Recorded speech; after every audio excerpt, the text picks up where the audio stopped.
Good morning students, welcome in online class. 7th class, today we will read History chapter 3, the Delhi Sultans. In previous class we also read about Delhi Sultans and how many sultans were kingdoms situated in Delhi, our capital. Okay, how many rulers? Rajput dynasties and Turkish dynasties, Khilji dynasties, Tughlaq dynasties, Shahi dynasties and Lodi dynasty. Now today we will discuss about chapter 2. First is finding out about the Delhi Sultans and second is the expansions of the Delhi Sultans. Okay, first is finding out about the Delhi Sultans कि हमें Delhi sultans जो थे उनके बारे में हमें क्या knowledge मिल रही है, कैसे मिल रही है कि हम उनके बारे में इसमें रीड करेंगे. Okay, let us discuss about first topic is although inscriptions, coins and architectures provides a lots of informations कि अगर हमें हिस्ट्री की अगर कोई इंफॉर्मेशन हम लोगों को चाहिए तो वो इंफॉर्मेशन हमें किससे मिल सकती है, या तो हमें उस टाइम की बुक्स से मिल सकती है या फिर कॉइन से मिल सकती है या इंस्क्रिप्शन से मिल सकती है. जो हमें हिस्ट्री में अगर हमें किसी दिल्ली पे कितने राजाओं ने वहां पे अपनी कैपिटल वहां पे दिल्ली को बनाया तो हमें क्या पता, हम कैसे उस बात का पता लगा सकते हैं. क्योंकि हमें कहीं पर रिटर्न फॉर्म में वो हम लोगों के सामने है जिसके बारे में हमें नॉलेज मिल रही है कि वहां पे कैसे कौन से फर्स्ट तोमर राजपूतों के बाद में कौन आया, वहां पे लास्ट शासक कौन था वहां पे. तो ये सभी हमें किसी ना किसी इंफॉर्मेशन जो हम लोगों को मिलती है, कुछ बेसिकली हमें कुछ ना किसी या तो कॉइन्स से, सिक्कों से या फिर आर्किटेक्चर वहाँ की कला से और वहाँ के जो उनके हाउसेस बने होते हैं, महल वगैरह बने होते हैं, तो उनके बारे में हम उनका पता लगाते हैं. जैसे आप कहीं हिस्टोरिकल प्लेसेस पे जाते हो तो वहाँ पे हर उस पे डेट लिखी हुई होती है कि ये इतना पुराना बना है, ये इसने बनाया था, इस यहाँ पे इतने राजा हुए थे, इतने किंग्स हुए थे, ये क्वीन थी कि इस महल पे किस क्वीन ने राज किया था या किंग कौन था. तो वहाँ पे वो सब चीजें रिटर्न फॉर्म में लिखी जाती है ताकि उनको हम नेक्स्ट पीढ़ी तक कैसे पहुंचाएं, उन सब का हम यहाँ पे रीड करते हैं. ठीक है, specially valuables our history, Turkish, Turkish written in Persian, the language of administration under the Delhi Sultans. कि यहाँ पे अगर हम इस हिस्ट्री में इतिहास जो होता है वो हम अगर देखें तो वो एक डेट पे बेस्ड है. आपकी हिस्ट्री जो है वो डेट पे बेस्ड है. इट मीन्स तारीखों के ऊपर डिपेंड करता है कि ये इतनी तारीख पहले या इतने सन पहले या इतने ईयर्स पहले कि यहाँ पे इस राजा ने, यहाँ पे इस किंग ने यहाँ पे आके कैपिटल, अपनी कैपिटल इसको बनाया, अपनी कैपिटल उसको बनाया. तो ये सब चीजें क्या है, तो हम यहाँ पे उनको देखते हैं. The language of administration under Delhi sultan, और सुल्तान के जो उस समय के पीरियड में कि जो उनका समय का जो पीरियड रहा था उस पीरियड में जो लैंग्वेज यूज की गई थी, तर्किश की जो थी, वो जो लैंग्वेज यूज की गई थी वो थी फारसी लैंग्वेज में लिखे गए थे. कि उस समय यहाँ पे जितने भी कॉइन्स, सिक्के, वहाँ के जो आर्किटेक्चर जो थे वहाँ के, उनके माध्यमों से या उनके उससे हमें लॉट्स ऑफ इंफॉर्मेशन कि हमें जो वहाँ पे मिलती है वो बहुत सारी इंफॉर्मेशन मिलती है. और अगर हिस्ट्री को हम देखें स्पेशली वैल्यूएबल आर मगर और भी महत्वपूर्ण वे जो हिस्ट्रीज हैं, टर्की सिंगुलर एंड टर्की प्लूरल कि तारीख एक वचन और तवारीख बहुवचन प्लूरल्स है. जो सुल्तान्स के जो पीरियड टाइम था उसमें जो लैंग्वेज यूज की गई थी प्रशासन के लिए, इट मीन्स एडमिनिस्ट्रेशन के लिए, वो लैंग्वेज कौन सी यूज की गई थी, Persian language, it means Farsi language को यूज किया गया था. The author of tarikh were learned men sketches, administrations, poet and courtiers is both recounted events and advised rulers, governors, and passing the imports of just rule. कि यहाँ पे तवारीख तवारीख जो था एक प्लूरल वर्ड था, वहां पे जो कि राइटर्स थे, पोएट्स थे, इन सभी ने, दरबारियों ने, जैसे सभी शिक्षित जो एजुकेटेड पर्सन थे, जो इन इंफॉर्मेशन से, इन एक्सीडेंट्स का, इन इंसिडेंट्स का जो भी हम लोगों को इंफॉर्मेशन दे रहे थे, वो वहां पे उनसे इसी लैंग्वेज में वो वहां पर डिबेट्स करते थे। वे यहाँ पे बहुत ही ज्यादा in the ambiences the importance of the just rule, और वो न्याय के लिए बहुत महत्वपूर्ण अपने आप को मानते थे कि हमें न्याय करना है, तो वो उसके लिए बहुत उनको इम्पोर्टेंस होती थी रूल की। Keep the following additions detail in mind, the authors of tawarikh lived in cities and hardly ever in village. कि ये कुछ बातें हैं या कुछ टॉपिक्स हैं डिटेल्स में जो हमें बिल्कुल ध्यान रखने योग्य थी।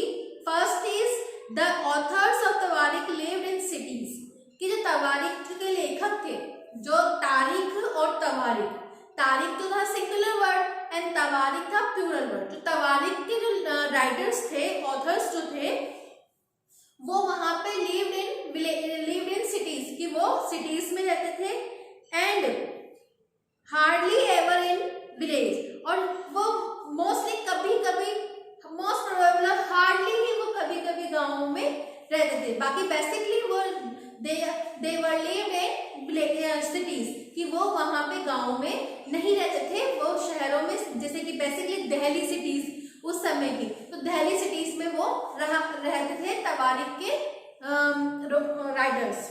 Second is they often wrote their histories for sultans in hope of rich rewards, और वो अक्सर जो थे हिस्ट्रीज की, जो इतिहास के जो सुल्तान्स थे, उनके लिए वो ढेर सारे इनाम और इकराम पाने की आशा में लिखते थे। कि वो इसलिए लिखते थे ताकि वो सुल्तान्स से बेसिकली बहुत सारे गिफ्ट्स उनको मिल सके। Third is these authors advise rulers on the need of preserve an ideal social order based in birthright and gender distinctions, कि ये जो लेखक थे अक्सर ये शासकों के जन्म सिद्ध अधिकार और जेंडर डिस्टिंक्शंस मीन्स लिंग भेद के आधारित हमारे यहाँ पे सोसाइटी को बताते थे। कि यहाँ पे जो बर्थ राइट, इट मीन्स कि जो जन्म जहाँ वो जिसका हुआ है उसी अकॉर्डिंग उसको वहां पे राइट्स दिए जाएंगे, एंड जेंडर डिस्टिंक्शंस मीन्स लिंग भेद, कि जिसका लिंग भेद के अकॉर्डिंग कि वो बहुत ऊंचा है, इट मीन्स उसकी समाज में या सोसाइटी में वैल्यू ज्यादा है, उसी अकॉर्डिंग वहां पे उसको राइट्स दे दिए जाएंगे। Their idea were not shared by everybody, और वे अपने विचारों को सारे लोगों सहमत नहीं होते थे। कि their ideas were not shared by everybody, कि वो सलाह देते थे और वे उनके विचारों से, ये इम्पोर्टेंट नहीं है या ये जरूरी नहीं है कि जो उन्होंने बोल दिया उसी के अकॉर्डिंग सारी पॉपुलेशन वहां की उस समय की वो उनकी बातों को अपना ले, ऐसा पॉसिबल नहीं था। इन 1236 सुल्तान इल्तुतमिश डॉटर रजिया बिकम सुल्तान, कि 1236 में सुल्तान इल्तुतमिश की बेटी, उस समय लड़कियों को, गर्ल्स को ये राइट्स नहीं था कि वो क्वींस की पदवी पर बैठे, नहीं था। लेकिन इल्तुतमिश की बेटी, क्योंकि इल्तुतमिश के जो बेटे थे वो इतने ज्यादा शिक्षित भी नहीं थे और वो इतने ज्यादा लायक नहीं थे कि वो उस इल्तुतमिश के शासन को आगे की तरफ ले जा सके, तो उनकी बेटी जो थी रजिया सुल्तान, वो वहां पे सुल्तान बनी।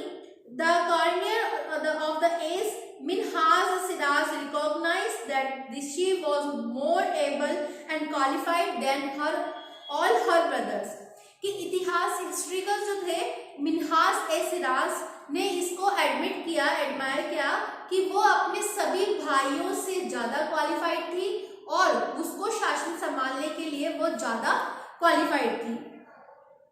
लेकिन but she was not comfortable at having a queen as ruler, लेकिन फिर भी वो एक रानी के रूप में, एक क्वीन के रूप में सभी लोगों को उसको मान्यता प्राप्त नहीं दे पा रहा था। मतलब उसको कोई भी इस चीज के लिए मान नहीं पा रहा था कि हम एक क्वीन के राज्य के अंतर्गत रहेंगे।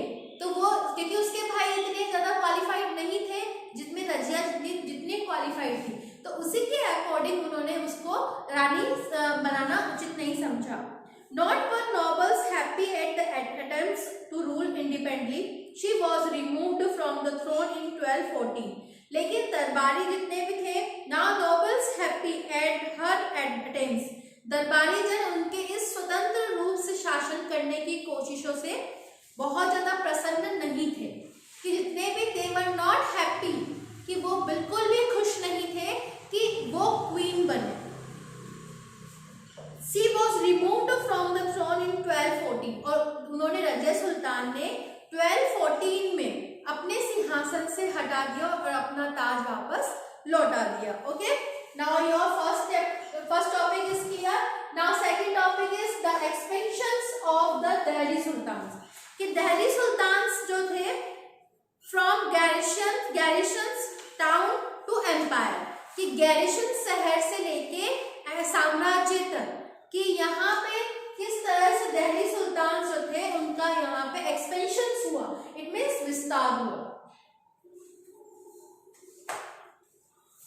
In the early 13th century, the control of the Delhi Sultans rarely went beyond heavily fortified towns occupied by garrison, कि 13th century तक यहाँ पे मैक्सिमम वर्षों में दिल्ली के जो दिल्ली के सुल्तानेट थे का शहर गैरिशन जो था एक सैनिक टुकड़ी थी।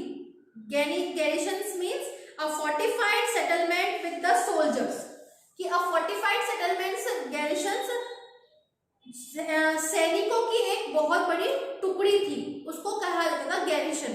तो गैरिशंस जो थे उन्होंने दिल्ली के लिए अपने आप को मजबूत कर किले बंद शहरों से परे शायद ही कभी फैला हो, कि जो गैरिशंस था वो सिर्फ कुछ ही क्षेत्रों तक या कुछ ही एरियाज में सीमित था, लेकिन धीरे धीरे वो कुछ ही शहरों से बाहर निकलने लगा।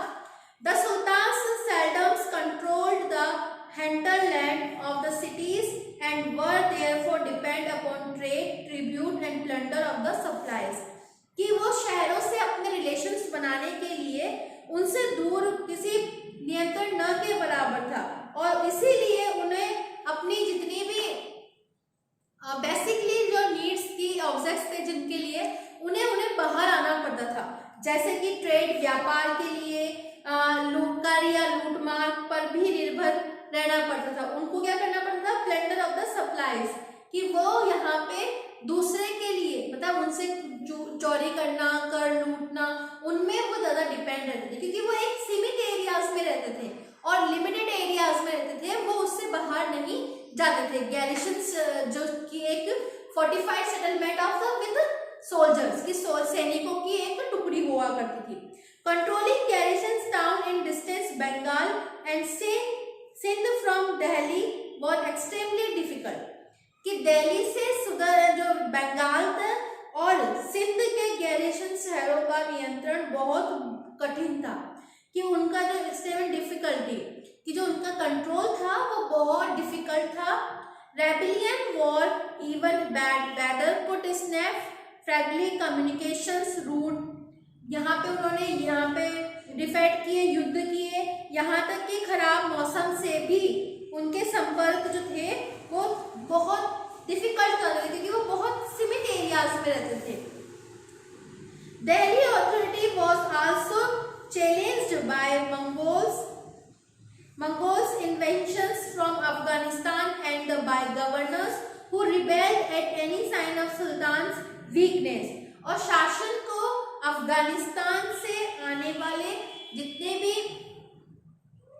अफगानिस्तान से आने वाले इन्वेंशंस जो थे और उन सभी को एक बहुत बड़ी डिफेक्ट, इट मीन्स बहुत बड़ी चुनौती उनको मिलती थी, जो उनको कमजोरी, उनको वीकनेस बनाती थी, कि जो उनको कमजोरी उनको जो चुनौतियां मिल रही थी उसको वो पूरी तरह से नहीं ले पा रहे थे, इसी के लिए वो अपने आप को बहुत वीक फील कर रहे थे।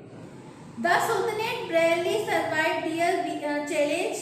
Its expansions occurred during the reign of Ghaziyuddin Balban, Alauddin Khilji and Muhammad Tughlaq, कि मुश्किल से किसी भी तरह उन्होंने विद्रोह का इन चुनौतियों के चलते जो यहाँ पे स्टेट्स थे, बड़ी मुश्किल से किसी तरह से अपने आप को उन्होंने बचाया हुआ था। और इनके संस्थापक जो थे, इट मींस इनके जो एक्सपेंशंस के रीजंस के जो शासक थे वो गयादुल बलबन के शासनकाल में हुआ था। और इसका जो एक्सपेंशंस हुआ वो हुआ था अलाउद्दीन खिलजी एंड मोहम्मद तुगलक काल में, कि जो इनका दिल्ली सुल्तानेट का जो एक्सपेंशंस किया गया वो यहाँ पे गयाउद्दीन बलबन एंड अलाउद्दीन खिलजी एंड मोहम्मद तुगलक के दौरान हुआ था।